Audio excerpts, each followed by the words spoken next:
So, good morning, all of you. And on behalf of all the participants and MMTTC, Mizoram University, I welcome Professor Laldinliana for today's session. He is a professor in Department of Commerce, Mizoram University. He is having BCom, MCom, PhD, and DLit. Recently, he completed his DLit from a foreign university. Before joining Mizoram University in 2010, he was in SIRD, State Institute of Rural Development. Entrepreneurship is his passion. He likes to speak on this topic. He has, I hope he must have spoken for about 100 such small workshops on entrepreneurship or entrepreneurship development kind of topics. His one of the passion is entrepreneurship. His another passion is cycling. And one more passion he is having is Kung Fu. He is black belt. So multi-talented person, but today is going to talk about entrepreneurship. And right now he is director of Incubation Center of Mizoram University. Since last, I think some 8 years, he is director there since beginning, 7, 8 years. Uh, Many of the companies, small, what to say, houses started under his guidance as director IQAC Incubation Center. So now time is yours, Professor Madina. You may start. We are having some 35 participants in this group from commerce, economics, and management. Majority of them are from commerce, some 17, 18, and Oh, around 10 are from economics, some 4, 5 from management are there. And most of them are PhD. Most means nearly two-thirds are PhD holders. Remaining are pursuing. So now time is yours. You may start. okay, sir. I am sharing my screen and I hope it's visible. Yeah, it is visible. Just yes. I will put it on Full screen. Yes, yes. Presentation. yeah, presentation mode. Yeah, it's coming. I hope it's coming. It's coming, but next slide preview is also coming. Can you off that preview? Then slide will How be to, bigger. how to do, I don't know that part. It just automatically comes. It comes like this only. Okay. Yeah, I don't know how. Because of that, actually, screen is little smaller. Okay. So But yeah, this one will do. how to do? Let me just try. Now is it okay? Yes, now, yeah, but not full screen now. Okay, presentation. Maybe in view menu, top, view or presentation, something. I'm trying now. It's just let me stop share and I'll Okay, just okay, okay, do it again. okay, okay.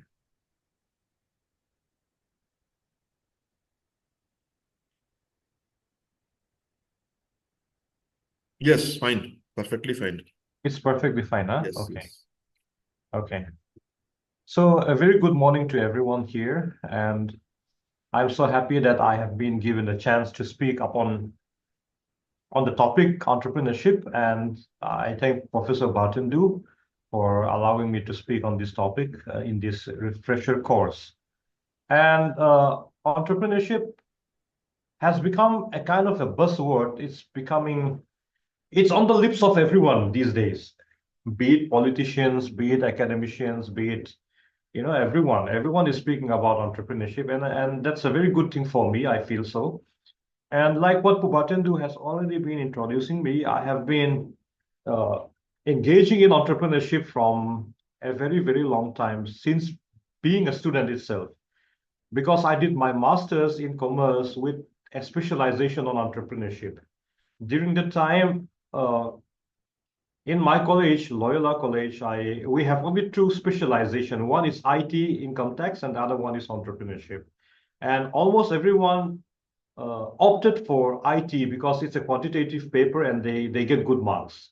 And entrepreneurship is such a paper that it's basically theoretical and you don't get good marks. Because one thing is because it's theoretical and the other thing is because of the professors teaching the paper. They don't usually give good marks. And so I took the risk of opting for entrepreneurship during the time I did not know much about entrepreneurship, but I just jumped into entrepreneurship and I said, let me deal with this. And I still remember that we are only around 4 or 5 students in my class opting for entrepreneurship. And so we have a very small class, and but we really enjoyed the paper. And that after that, that was way back in 2001. And from that day itself, I start to love entrepreneurship.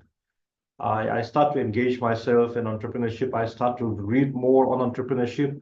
I tried myself to become an entrepreneur. I opened my own shop in 2005, and that continues up to 2012. So I did my own small enterprise, and I get a first-hand experience on how entrepreneurs behave and how entrepreneurs face problem and how entrepreneurs get their motivation. So I get a little bit glimpse of the small experience of being an entrepreneur. So today, I am very happy that I'll be speaking on entrepreneurship. And when I start to give lectures on entrepreneurship, I used to think what other people would think about entrepreneurship, what other people would think about entrepreneurs. Um, During my time as a commerce student, whenever we talk about entrepreneurship or whenever we talk about entrepreneur as a person, that, like I said, it was in the beginning of the 2000s. And so the concept was, uh, from now, I think the concept was a little bit outdated and a little bit gray in that sense. Because when we talk about entrepreneurship, it almost always means self-employment, you know, just in that quotation, self-employment, or it sometimes refers to, I mean, people used to refer entrepreneurship as cardi level business, or maybe cottage level business, or maybe small scale business. So all of these things have been, I mean, tied up with entrepreneurship. But now, when time goes on and time starts moving on, it starts rolling on, and entrepreneurship also starts to evolve. I feel entrepreneurship starts evolving a lot. And the beginning of the 2000s and now in 2024, the end of 2024, the way we look entrepreneurship is a little bit different, I feel so. Because during COVID time, I'm just sharing some insight. During COVID time, there's nothing much to do. So what I used to do during that time is that I used to binge a lot on Netflix. And many of the serials which I used to look at are the Korean serials. And I really enjoy the Korean serials. And one thing I find in that Korean serial is that almost always the main actor, the main hero would always be someone who is an entrepreneur, and or maybe someone who is engaged in an enterprise. So uh, I start to think the ersatz economy, the Southeastern Asians entrepreneurs. I feel, I mean, the South Asian economies. I feel their passion and their limelight is shown on entrepreneurship. If you look at India, the limelight is at the government office, I mean, the government jobs. But if, like I said, if you look at uh, those economies, they really they really appreciate entrepreneurship. That is why I believe most of the heroes are big entrepreneurs or those who are engaged in enterprises. So uh, from the concept of a very, very small business to the concept of the buzzword, the in thing here in the late 2024, I think we have traveled a long way. We have journeyed a long way when we talk about entrepreneurship. So that's a kind of an insight before I start off with my presentation. So I think my slide is not moving, I think. When this happens when in Zoom, I think usually. Yeah, still first slide we are seeing your title slide. Yeah. So I don't know what to do. Let me just minimize it. And minimizing it doesn't work also. Reshare will do, I think. Yeah, I don't know. Zoom is, I think Zoom used to have a problem with this slide, I think.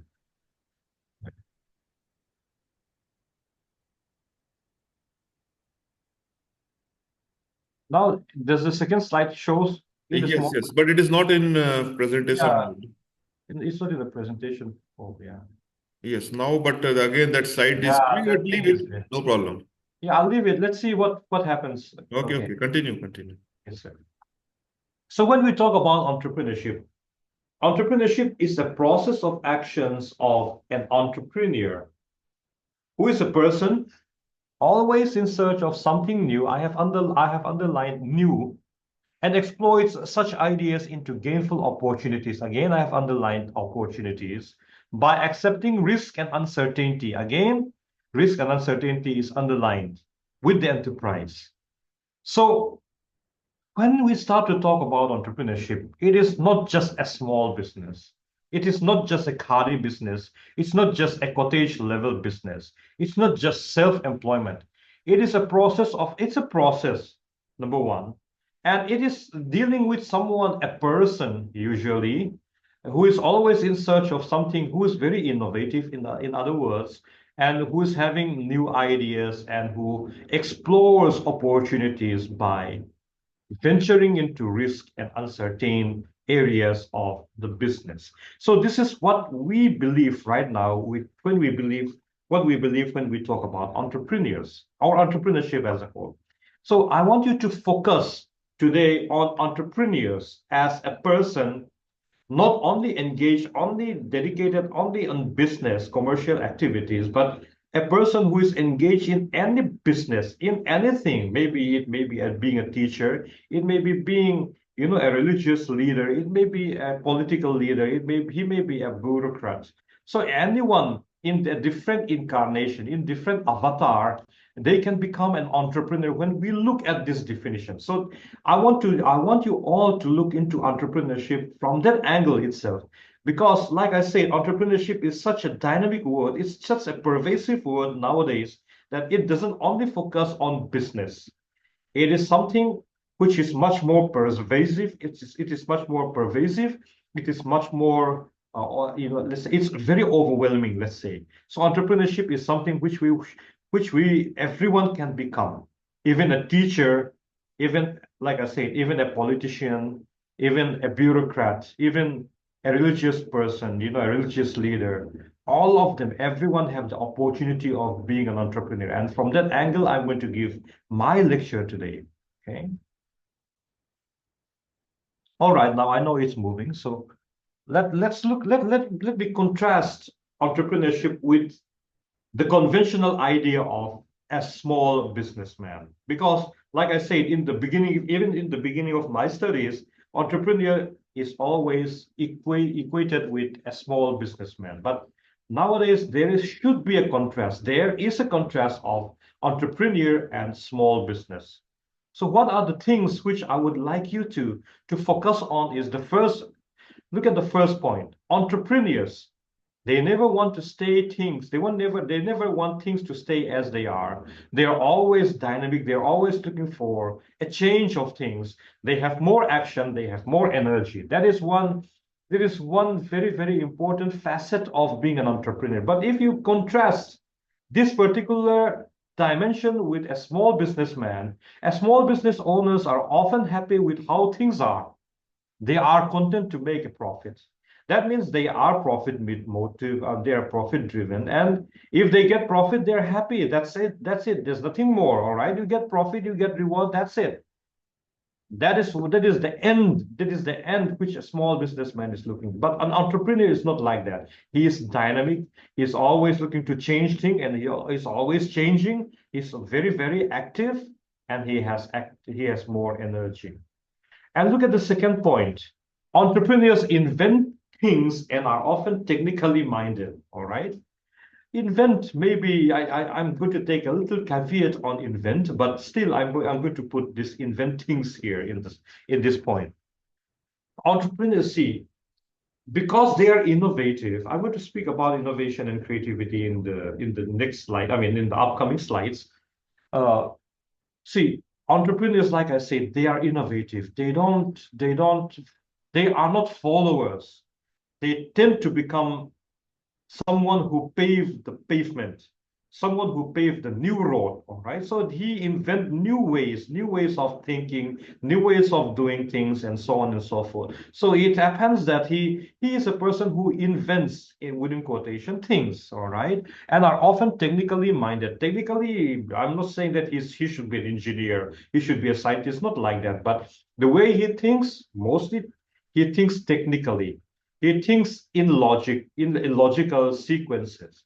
But if you look at the small business owners, they like to do something others are doing because they see that people are earning profit, people are doing good business. Or he said, all right, this is a safe path. Let me tread in this safe path. I still remember one of the words spoken by a very, very old, teacher in economics in our university. Unfortunately, he already passed away. Mr. Ghosh from economics department. And one time when he was speaking in one of the conferences we organized, he was telling that when he came to Mizoram, that was way back in the 1980s. He was working in one of the constituent college of the university. During that time, it was under NEHU, Northeastern Hill University, or that Pasunga University College. And he was working as an economics teacher there in that college. And he said when he joined that college here in Aizawl, he observed that there's a place from Zarkot, one locality from Zarkot to Chanmari to another locality. Nowadays it's a very, very busy place. He said when he came there in the beginning of the 1980s, that place was practically a jungle, he said. I mean, on the roadside there are trees, not much houses even there in that place, he said. But he said one person, he even named that person, but I forgot his name. I did not take note of it. The speech was given quite a long time back. And he said there was one person who opened a shop there in that locality between Chanmari and Zarkot. It's an electric parts shop. And he was doing quite well because that part, like I said, there's not much shop. And so that shop was doing quite good. Then his neighbor, he said, all right, this person is opening his electric shop, parts shop, and he's doing good. So let me open the same type of shop next to him. So he opened the same type of shop next to that gentleman. And now we have two shops selling identical products. But because of population, let's say because of very, very low shops, I mean, low number of shops there in that locality, both of them are doing still good. Then the third neighbor came and he said, all right, these two persons are doing quite well. Let me open the third shop, same type of shop, selling electrical parts. And so the fourth person also came and the fifth person also came. So at the end, what happened is that everyone selling the same product, but the market share is the footfall is very less. So all of them starts, losing in that business. So what I'm trying to say here is that a small business owner is like that. He sees some person, he says that, all right, that person is doing good in that the particular type of trade. So let me do that same thing because it's risk-free. It's already tried. Let me go into that same type of business. So he goes into that type of business. So usually, a small business owners are those who are doing what others are doing. But unlike that, entrepreneurs, like I said, they are creative, they are innovative, they want to create new roads, right? So that is what happened with them. And the third point, which I would just like to point out now, is that entrepreneurs are often looking for the next best big thing, ready to move on once their company is good enough. As small business owners are often more sentimental and see their business as a part of community. Again, here I have a very good friend, which I usually set as an example whenever I talk about entrepreneurs. I have a friend, his name is Valaremavantol. Many of you will be not knowing him because you're not locals here. And see, Valaremavantol he's a very good friend of mine. I was his best man in his marriage, all right? We are that close. And way back in the 1990s, late 1990s, he said, I want to venture into business. And he asked me what kind of business should he do.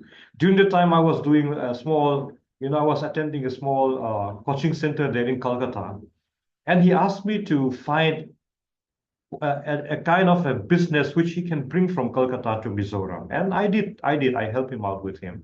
But he did not do very well in that particular business. So he joined a small local newspaper. The name of the newspaper is Torbom, and he was one of the news editor there under that newspaper business. And he found his passion there. He find that he was very passionate about writing news and being an investigative journalist, all those kind of excitement. So he was very hooked to that particular type of business. And so what happened is that he started to think during that time in the beginning of the 2000s. This may be the beginning of the 2000s. He started to think in Mizoram, we never had any colored newspaper till that date. But if you go to other places like other cities, we have the Hindu, we have Hindustan Times, we have Telegraphs. All of them are colored. But in Mizoram, all of the newspapers are black and white. So what he started to think is that, all right, let me bring out the first color newspaper here in Mizoram. So he did. But unluckily, because he is not coming from a very, very well-to-do family, he doesn't have much of a working capital. He doesn't have any type of capital in that sense. So he survived for only a few months, actually 3 or 4 months only. But he did bring the first color newspaper here in Mizoram. And one good thing about this thing is that after that, the major newspaper players here in Mizoram starts to copy his business model, and all the Vanlini and all the Aizol Post, which were prevalent there, which are doing good, they start to copy his business idea and starts to, bring out colored newspapers.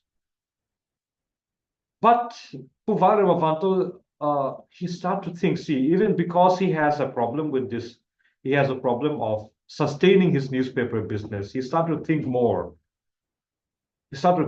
And he said, all right, in Mizoram, we have newspapers, we have dailies circulating within the city on Mondays, Tuesdays, Wednesdays, Thursdays, Fridays, and Saturdays, but not on Sundays, because Mizoram is predominantly a Christian state and everything is shut down on Sunday here in Mizoram. And he starts to observe that everyone doesn't read newspapers on Sundays. That was a lacuna, that was a gap, that was a market gap, which everyone knows, but no one really, has the passion to fill that market gap. And he said, all right, everyone reads newspapers, dailies on weekdays and other days, except on Sundays. So what if I start a Sunday-only newspaper? And he did that, and he bring out the newspaper called Zalain. This business really does well in the city because almost everyone wants to read newspapers on Sundays, even though everyone knows that Sunday no one is circulating newspaper. This new entry create a new market for this gentleman, Puvarima Vanto. And so on Sunday, he brought out the first dailies called Zalain. And he did well. He did very, very well. Previously, he was staying in some type of house, a house with tin roof, but now he has a 5-story building. That means that he is doing quite good, all right? Just because he observed a market gap, he jumped into that market gap and he filled the market gap, and he's now doing good. But that's not the point which I'm trying to bring out here. He's always looking for the next best thing. He said, all right, now I am running a good business with my newspaper. Why don't I venture into something which augments his newspaper business? So he started to think. He said, all right, if I start organizing, because in my newspapers, we used to highlight and we used to print, so many activities organized by so many organizations. So he said, let me jump into event management. So he started to think about what kind of things he can organize here in Mizoram, which would do good for the society. So he thought about educational festivals. He talked about school connect. So he started to bring out 2 or 3 big events here in Mizoram, Aizawl, focusing on the students and their career counseling and their career planning. One is the education fest. He called it the Edu Fest, and the second one is the School Connect, where he connects the school students to colleges, admissions for colleges. He brings in many schools and colleges from outside Mizoram to exhibit and show their potentials and their scope here to the Mizo community, to the Mizo audience, and thereby giving admissions to, I mean, gaining admissions to other places apart from Mizoram. So he jumps into event management, and he did well. He did well in that area also. But he said, all right, let me go beyond this. Since I have been doing this kind of events, the problem which I have in this problem is the logistics and the what to say, the assets which are needed to organize those kind of events, exhibitions. We need cabinets. I mean, we need cubicles. We need stalls. We need tents. We need benches to be hired. But to organize those kind of events, we do not have any commercial enterprises running rentals for these things. So he said, let me jump into this business also. So now, from newspaper, he jumped to event management, event organizing, to event management. So he is always looking for the next best thing, ready to move on once his business is doing good enough. Newspaper starts doing good enough. Then he went to organizing events. That starts to do good enough.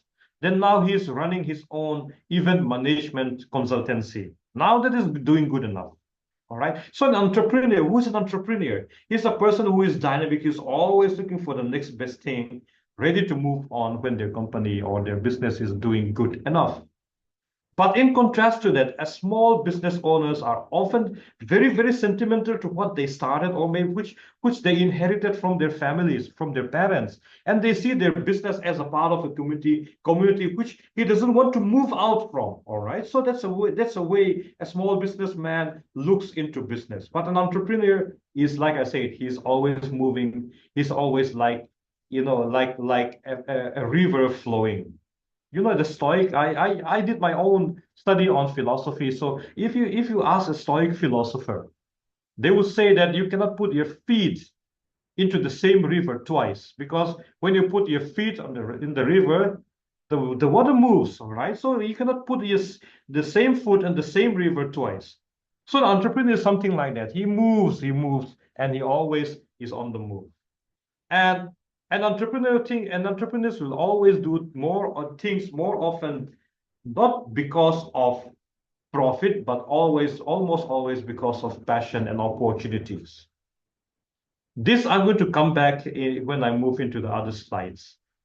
But what I would just like to mention here is that an entrepreneur is passion driven, not always profit motive. Profit is good. See, I'm a teacher.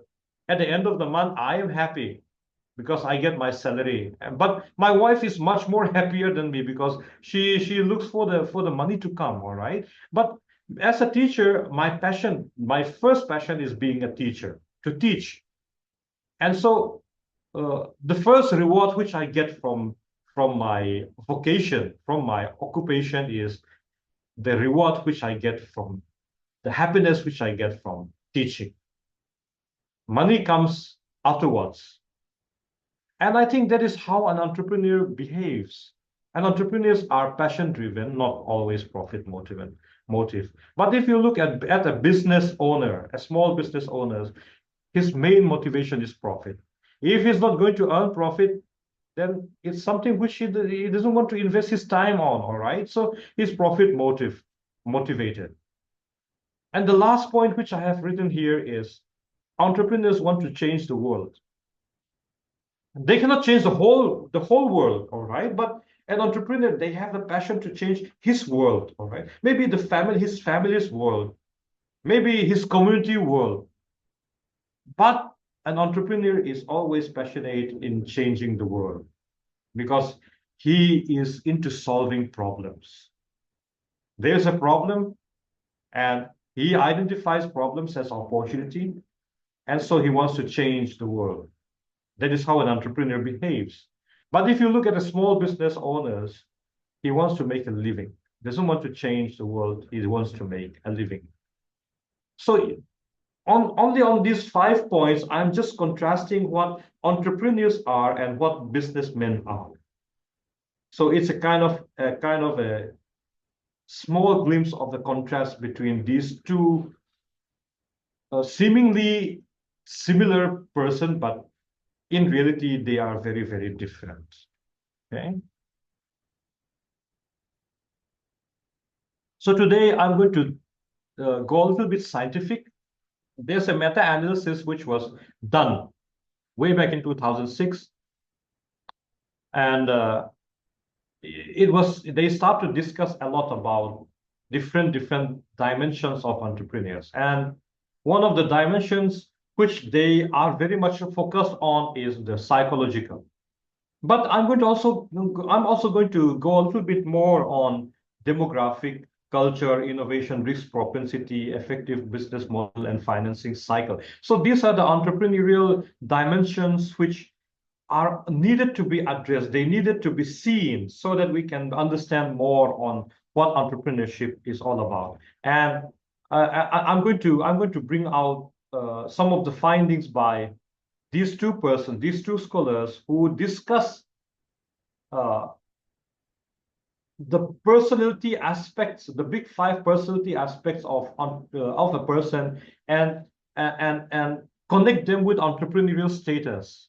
This is a very good study which was published in the Journal of Applied Psychology way back in 2006, but still very, very relevant. And this is a meta-analysis and which touches many parts of the world. And so it's a very, very scientific study, and I hope we're going to make a little bit more sense on what entrepreneurship is all about. So the first part, which I'm going to discuss today, is on the psychological aspect of entrepreneurship. You know, when I start to dig more deeper into entrepreneurship, the more clearer or the more focused I am on the psychological aspect of a person. Because when we talk about entrepreneurship, uh, strategically speaking, I would say entrepreneurship has something to do with your brain, not with activities. So entrepreneurship starts, and I should not say end, but it flourishes and flowers at the psychological level. And I think these two persons, Zhao and Seibert, they did a fair study of doing a study on the psychological aspect of a person and correlate them with other entrepreneurs. So I believe psychology is the first dimension which we have to look into whenever we talk about entrepreneurship.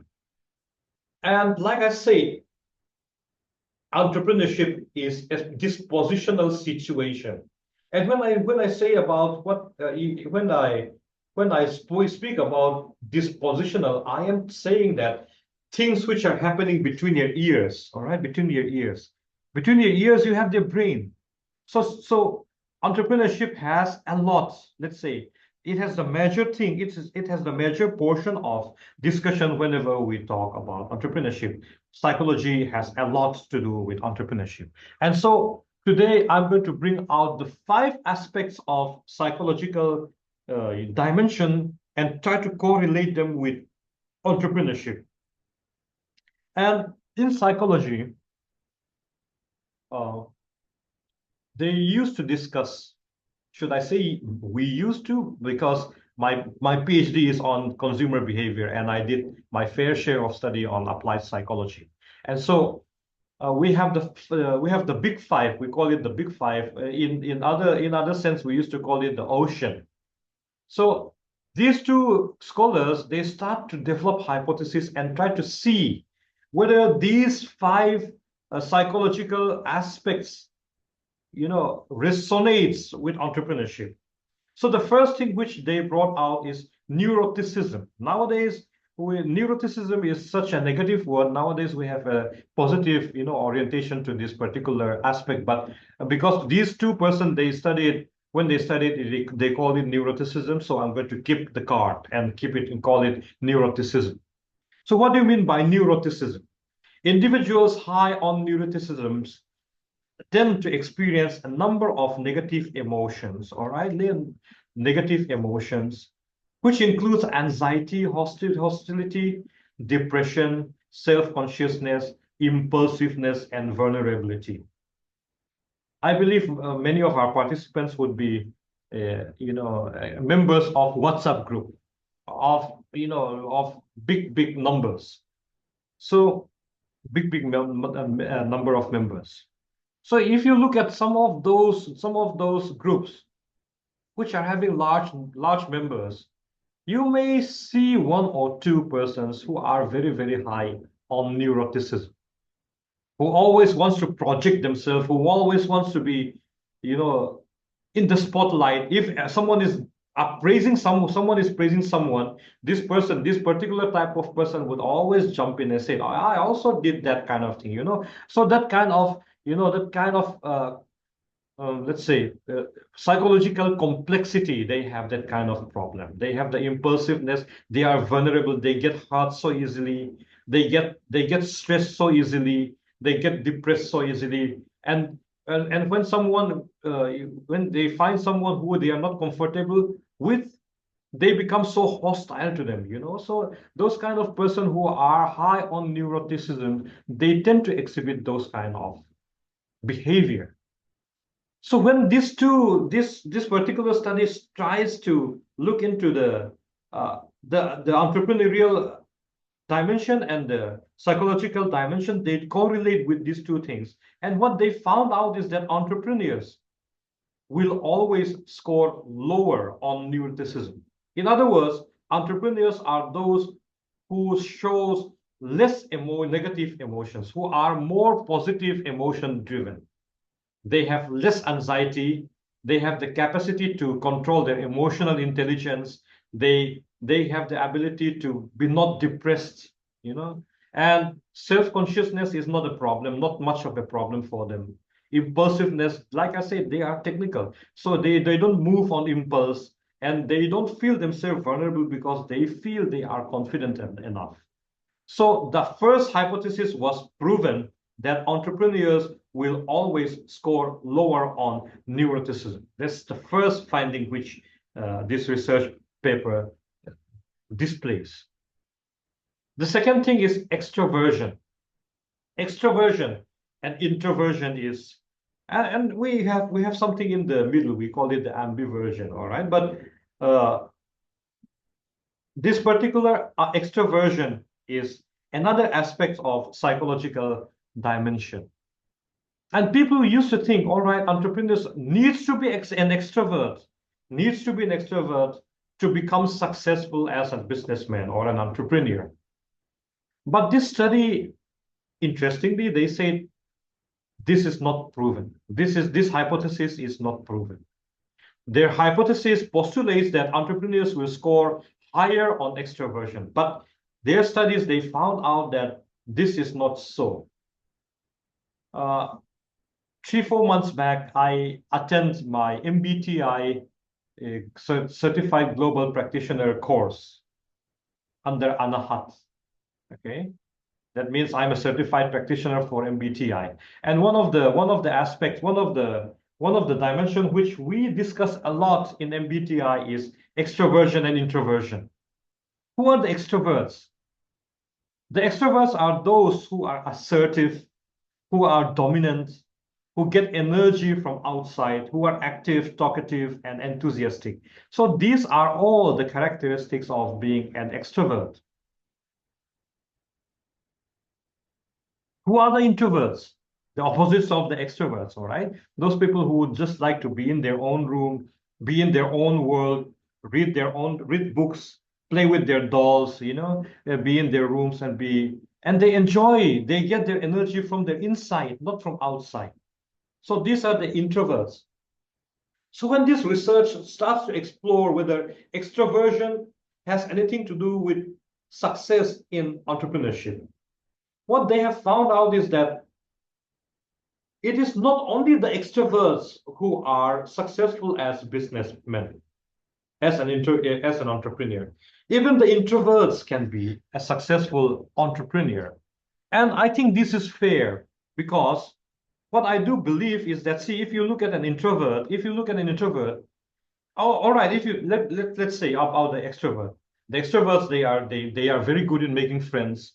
They are very good in behaving with others. They have a very good emotional intelligence. They are good. They are good with other people. They are people person.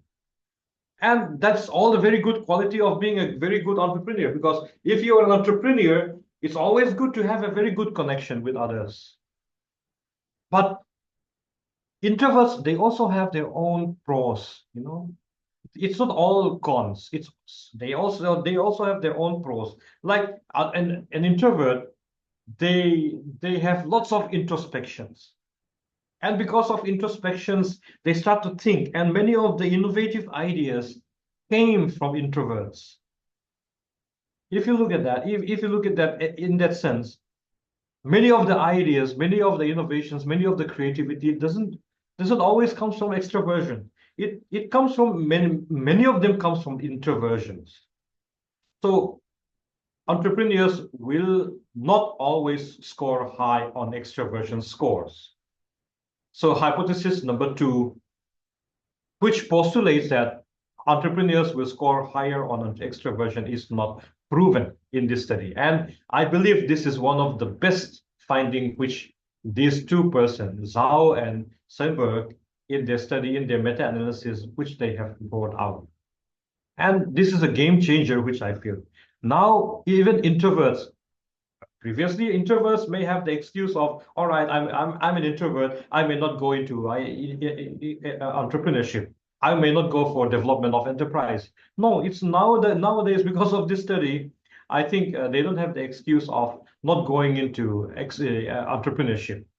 So introverts, they have a very, very fair chance of being successful as an entrepreneur.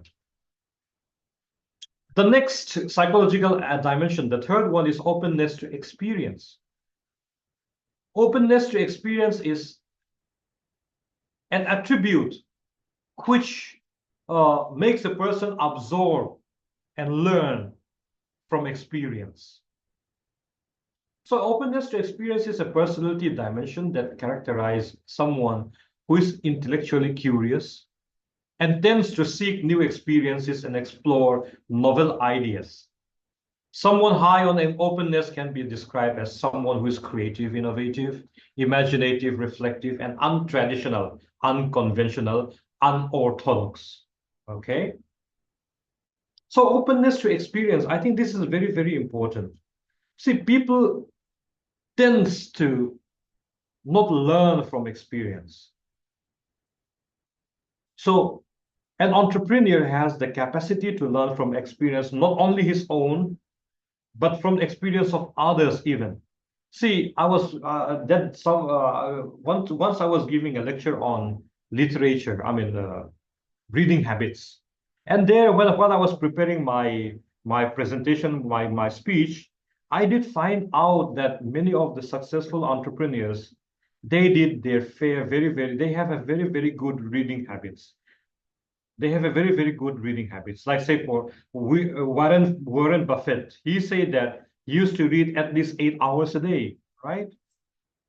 And Bill Gates, they used to say he reads around 50 to 80 books.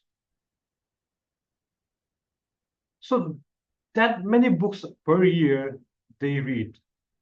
The National Book Trust of India, they did the research and they say that the average Indians read around 10 books a year. But if you look at the successful person, they read 50 books, they read 40 books, they read 80 books per year. And why I'm stressing on reading is because when you read, you learn from others' experience. See, people write their lifelong experience and they bring it out into books.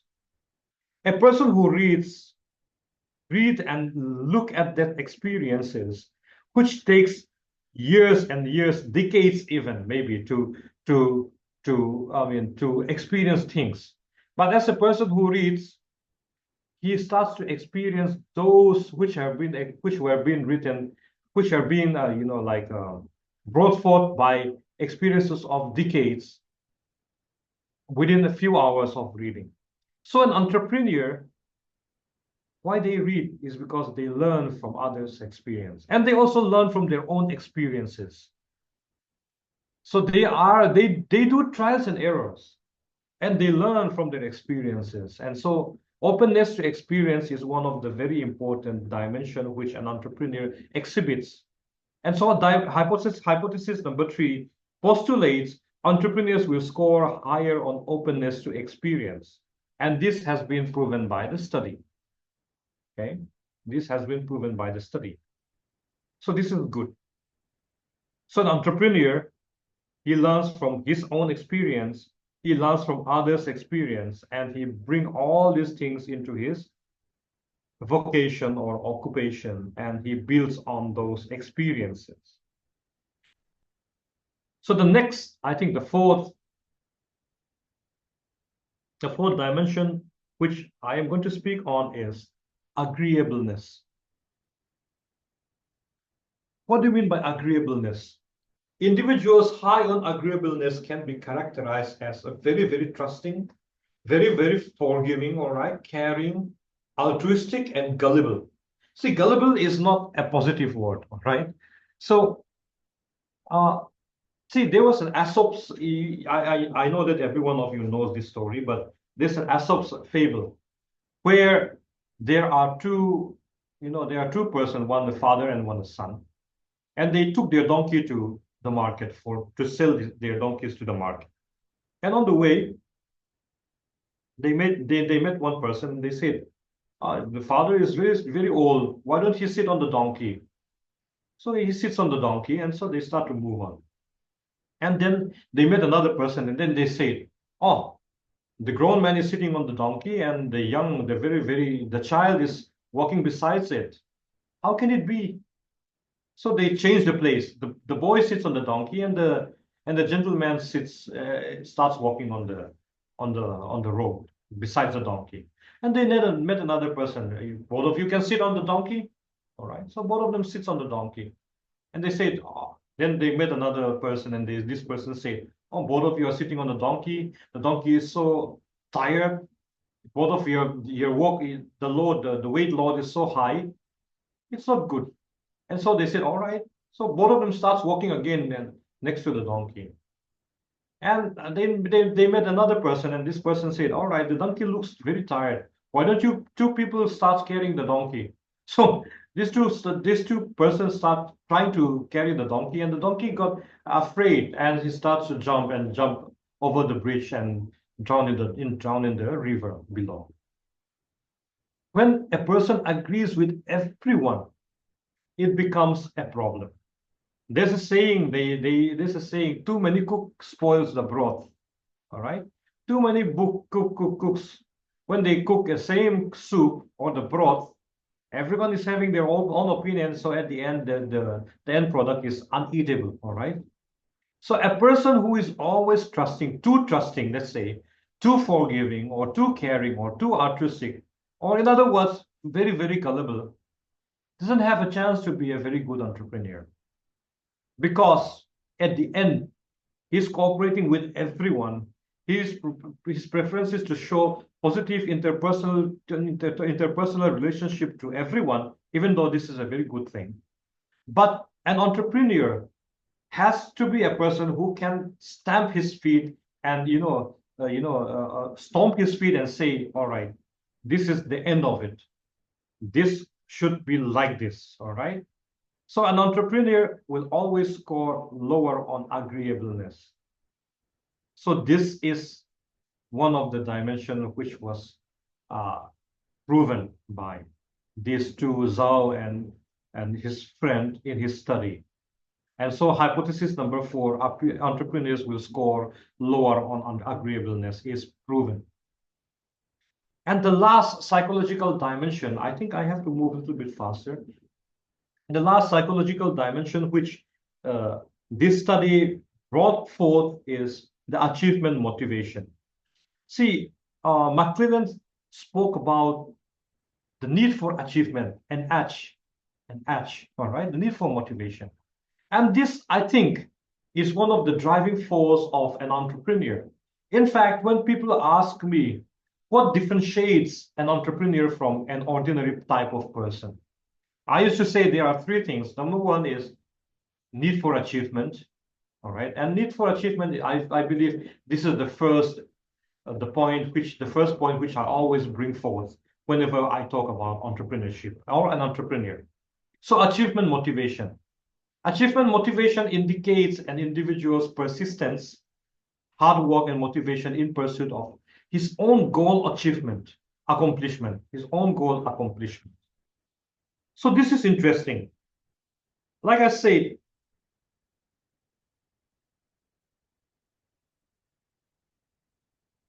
so this is, see, achievement driven is a very, very important dimension for an entrepreneur. Again, I have another example. My own friend, another friend of mine, his name is Archo. And he's the first one to bring the Royal Enfield bikes to Mizoram as a business. Previously, there are many bikes, Royal Enfield bikes, but there are no showrooms, there are no franchisee for this particular brand of bike here in Mizoram before the 2000s, all right? And this person, I don't know why, but during even our teenage days, he was always very passionate about this particular type of bikes, bullet bikes, Royal Enfields. When we were in our teens or when we are in our bachelor days, we ride sports bikes. You know, we have the Charisma, we have the Pulsar bikes, we have the Suzuki bikes, we have the Yamaha bikes, and you know, the major part, I mean, most of the Mizo youths would not think of bullet bikes as a kind of you know, to show our status, to show off our ability to ride, you know. But this Mr. Archo is always very passionate about this bullet bike, and he said, "Let me bring this particular type of bike and you know create a business here in Mizoram." And so he opened his first shop there in Sikulpikon, just very near to the government Aizol College. In the beginning, in the first 3-4 years of his business, he doesn't sell much of his bikes, but still he stick on his business because he find that he's very, very passionate about his bike. Like I said, I used to do my own business. So here we are, 2-person, me and Arso are doing our own business during that time. I am running my own fast-moving consumer goods business, the Himalaya Drug Company. I was the franchisee of the Himalaya Drug Company during that time. And he's having his own franchisee with the Enfield bullet bikes.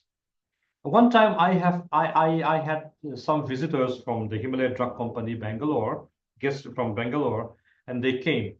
And so we were walking around the city looking at other business, and it started to rain. And I said, my friend's shop is very nearby, just around the corner. Let us drop in. Let's go and have tea there at that place. And so we went to that particular shop, my friend's shop, the Royal Enfield shop. And since it was raining, we don't have any other option. So we just drop in there and we just start to look at the different bikes which are on display. And Mr. Archo, he came and he starts to attend to his visitors, you know, and he started to talk about the bullet bikes, how bullet bikes started their business here in India, and how it came to Northeast and how it came to Mizoram. And he started to talk about the piston drive of the bullet bikes and how sitting on the bikes is so manly that, you know, a person who is mature enough man enough should buy bikes from his showroom. And he started to talk passionately about his bikes. After the rain stopped, me and my colleagues from other state, when we moved out from that shop, the senior retail manager of the Himalaya Drug Company who was with me, he said, I was so interested in the bullet bike. Now, I was very much compelled to buy a bullet bike now because of that person's passion. See, during that time, Mr. Archo doesn't sell. He sell maybe around 10 bikes, maybe a year during that time. But he is not profit motive. His passion is always there. He's so passionate about his bullet bikes that he said, I want to do my business on these bikes. Whether I earn super profit or not, still, this is my passion. Let me stay with it. And so he starts to develop his own business. Now, in the after let's say around after 15 years, his revenue, I was looking at his GST, which he has submitted to the taxation department. It's very, very high, all right? Very, very high. Crores even. He starts from a very, very small business, but he persevered because of his passion. He doesn't want to look into any other type of bikes. He doesn't want to look into any other type of business. He's so passionate about this business, his product, his bullet bikes, that he said, I'm going to stick with it, either do or die. All right. So his motivation is achievement. His achievement motivation is his passion. So he is not profit motivated. He is achievement motivated. Let his passion driven. So an entrepreneur will always score higher on achievement motivation. He wants to achieve something. He said, my friend also said, let me bring and let me introduce the Mizo youth to this particular type of bikes and bring it to such a level that many of the Mizo bikes starts riding this bike. Nowadays, I have seen not only the Mizo boys riding the bullet bikes, but I've seen Mizo girls riding bullet bikes, driving bullet bikes. Oh, that's amazing. Okay. And all of these things happen because of the achievement motivation of Mr. Arso. Now let me go to some other dimension. I'm going to go a little bit faster now because these are dimensions I feel these are a little bit on the sideline of being an entrepreneur because like I said, entrepreneurship has a lot to do with psychological aspect. Other aspects, even though they are important, I'm not giving that much of importance to other aspects. And demographic dimension is also another part which needs to be highlighted. The first point which I would just like to highlight is the age. What would be the most conducive age of being an entrepreneur?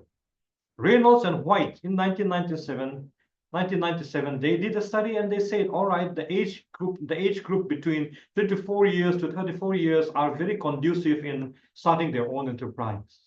So 25 to 34. But then in 2004, another study came, but this is again, it somehow complements the study of Reynolds and White. And they have seen, and this person, Parker, he said from 25 years to 40 is good enough to start your own business. Why? There are other studies which are being conducted, and Van Praag and Boych, they say that older persons have more ability to take risks and survival rate is higher with them. But there's a downside to it. Dunkelberg and Cooper, they say these undertakings taken by older persons, that is more than 40 years, are less likely to experience growth. There are many theories, brought forth from these people because they say older people are, they are static. When they start to do things, they find it very hard to move on. So they lose their entrepreneurial zeal in being dynamic when you get older. So even though older persons, they have the ability to take risks and their survival rate is higher because of maybe because of their experience, life experience, but still because of their age again, they find the traction of their business moving a little bit slower. And according to the study which we have here in Mizoram way back in 2015 by Mr. Dingliana, one of our PhD scholars here in our university, he said the mean age of the Mizo entrepreneurs, non-family business is around 35 years, which complements the conducive range of starting a business by Reynolds and Whites and Parker. And if you look at the Mizos, I'm going to talk a little bit about the Mizos. We have seen that the average age, like I said, is 35 years. And for taking up of the business, the family business successfully would be around 38, 39 years. So this is the age which is good to start off with your entrepreneurship activities. What about gender? Gender is another demographic dimension. Nowadays, gender is very difficult to speak with a straight face about genders. And not that I want to go a little bit more deeper into this, but I'm just going to say, I'm going to go a little bit binary on these things because the studies are, okay, let me not go too much on the controversial side of genders issues. But what we have seen by research, Denison and Alexander in 1986, Duncanberg and Wu, and Robinson and Sexton, they have seen that, but these are all studies, they have seen that men are more successful in being an entrepreneur. Okay? You can say these are all before the 90s. These are all in the 90s. But still, even in the 2000s, even in the new millenniums, we have seen, I'm not talking about a particular place, but we have seen that new venture creation and new venture activities accounted for only 1/3 to the women. This is done by Reynolds and his friends in 2004. And contemporary studies focuses why these trends occur. It may be because of lack of required knowledge and skill. It may be because of a managerial experiences, business environment whose norms and values are set by men. So maybe, just maybe, like I said, people nowadays are very, very careful in speaking anything about gender issues. So maybe entrepreneurs, many of the entrepreneurs are men these days, from the male genders. And what we have seen in the study by Mr. Dingliana in Mizoram, only 35% of the businessmen starting their business are women. But nowadays, there may be a paradigm shift. Even I cannot talk about other places, but at least from my place, Mizoram, I can see by observation, not by research. I can observe that women are more enterprising nowadays in Mizoram. If you look at the Mizo shops, if you look at the Mizo business activities, they are mostly women-driven in Mizoram. If you go to the government organizations, government offices, mostly you'll be seeing many of them are girls, ladies. So these are interesting. These are interesting. Maybe there's a paradigm shift. Like I said, many of the researches which I brought forth here are a little bit old. But these are, if you look at the main business enterprises, main companies here, most of them are still, even though we have very, very powerful and influential women entrepreneurs, but still the majority of the business houses, even today, are men-driven.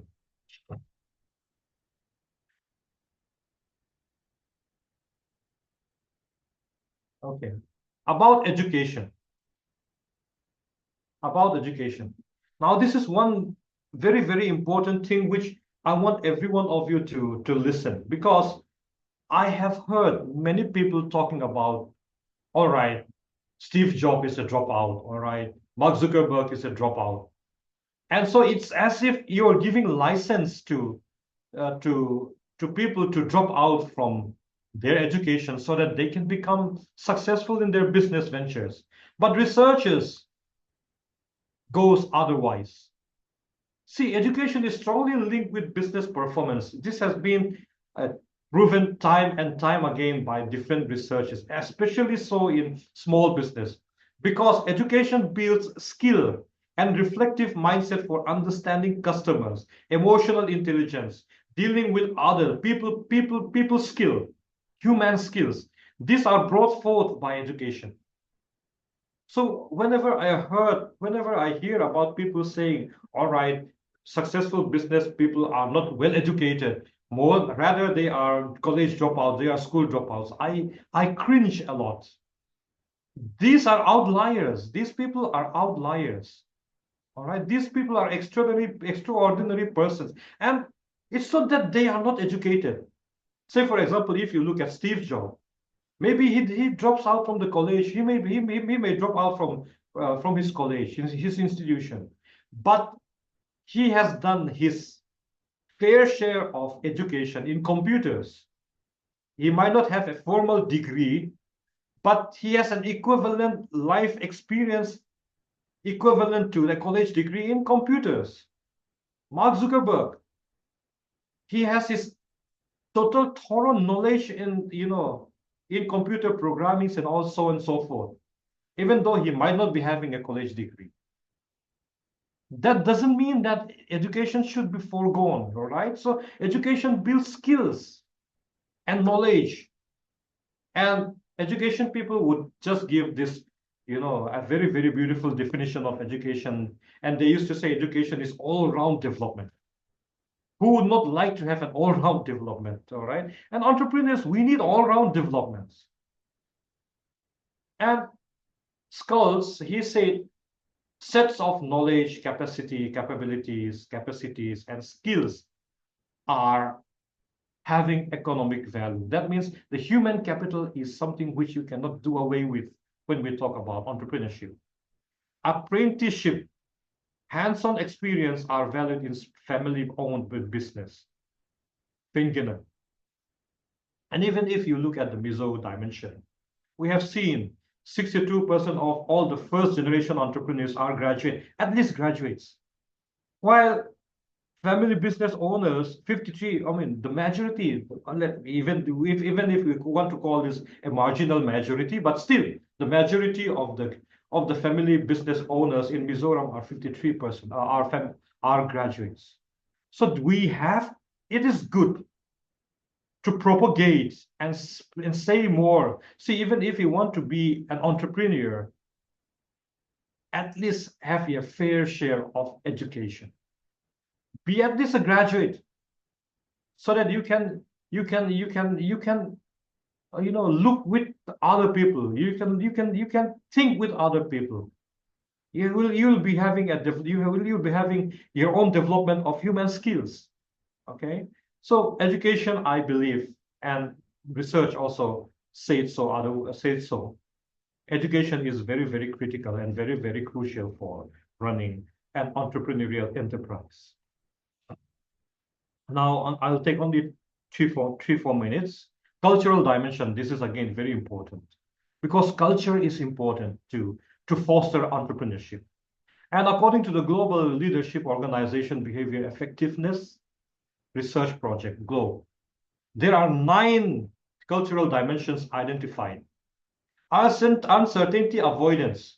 Avoidance of uncertainty by relying on social norms, ritual, and bureaucratic practices plays a role of an entrepreneurship development. What about performance orientation? The degree to which society encourages and rewards for performance and excellence. If the society is rewarding and praising those people who are, encouraging those people who are performing and who are driving towards excellence, if the society is praising them, or maybe, appreciates them, then that again fosters entrepreneurship. What about future orientation, the degree to which the society engage in future-oriented behavior such as planning? See, entrepreneurship deals a lot about planning. So that if a society engage in future orientation behaviors, future orientation, this is another cultural dimension which fosters entrepreneurship. In-group collectivism, the degree to which individuals express pride, loyalty, and cohesiveness in a group. Society, culture itself is a group. All right. So the degree to which the individuals express their pride and loyalty, that in-group collectivism is the driving force of running a good enterprise. Institutional collectivism, the degree to which the society express encouragement in terms of distribution of resources and collective action. For a high-performing person, if the society is appreciating more, encouraging more, this encourages entrepreneurship. Human orientation, the degree to which the society expresses rewards for being fair and altruistic. If the society is praising or encouraging being fair, then entrepreneurship starts also being fair. Gender egalitarianism, the degree to which the society minimizes gender gap. Like I was saying, gender is a very important, very important dimension. So if the society is accepting women entrepreneurs, then women entrepreneurship will develop. So gender egalitarianism is very important. Power distance, the degree to which the individuals expect and agree that power should be stratified or concentrated, whether capitalism is very encouraged or socialism is encouraged. So that orientation also influences entrepreneurship. If you look at the capital, don't say that Pumadina is capitalistic, but if you look at the capitalistic economy, we have seen that, how business strives. And if you look at the Southeast Asian economy, like the Koreans, the Japanese, they have a separate term for it called the ersatz economy, pseudo-capitalism. So if you look at those places, we have seen economic growth jumping at a larger scale than other places. Assertiveness, the degree to which individuals in societies are assertive, confrontational, and aggressive in societal relationship. All of these things has something to do with entrepreneurship. And so these cultural dimensions are a very important means of developing and encouraging entrepreneurship. Even though I haven't finished my slides, I will stop here because I believe my time is up. And up till now, I have been discussing about the psychological dimensions of entrepreneurship. I've been talking about the demographic entrepreneurship aspects of entrepreneurship. And lastly, I was talking about the cultural dimensions of entrepreneurship. So with this thing, I hope I have put some new insights regarding entrepreneurship. And with that, I will close my lecture. So over to you, Pubatendu. Thanks for a good presentation on entrepreneurship. If you want, you may still take 2-3 minutes because our next speaker has not yet joined. And I'm not seeing any question also in chat box or Q&A box. So friends, if you are having any question, please put in chat box. So no question is also a good sign, sir. okay. Oh. If I proceed, the slide is going, my presentation is going to take a little bit longer because More information is there. yes, yeah. So I think I may stop here. Okay. So thanks for some comments are there, but it is not a question. So Okay. thanks for joining us, and thanks on behalf of all the participants and MMTTC for sparing your time. Actually, Professor Laldinliana's time was set some other day, but due to some other faculty member asked for this time change, and considering him our own, I shifted his time, and after shifting only, I informed him that I have shifted your time, and he agreed for that. So thank you for adjusting with all those things. And I think I got a question now from Priyanta Ghosh. How much do you think the luck factor matters for being successful in entrepreneurship? This is a very fair question, sir. Luck But let me answer in one sentence. Luck favors those who prepares. So, so I think luck, the way you define luck, if you say it's a windfall, then it's a it's having a very low chance of being there in entrepreneurship. But like I said, see, luck. I don't think luck is a very big factor in entrepreneurship. If I'm going to compare with uh, need for achievement, if I'm going to compare with innovations, if I'm going to compare with risk-taking propensity, then luck is not that high in that sense. So no more question, only one was there. So thank you once again for joining. And friends, we'll be having very soon our next speaker will be joining. He is Hitesh Solanki, scientist C from InflibNet, Gandhinagar, Gujarat, and he's going to talk on statistical and exploratory data analysis using Jamovi, open source software for statistics based on R. So he's going to talk on that. He's going to demonstrate how to use those things. So be here, and within a 2 minutes or so, he will be joining. Thank That you. would be very interesting, sir. Yeah, that is interesting. If you want, you may continue. No, no, it's okay, sir. Okay, so thank you for joining our session. Thank you.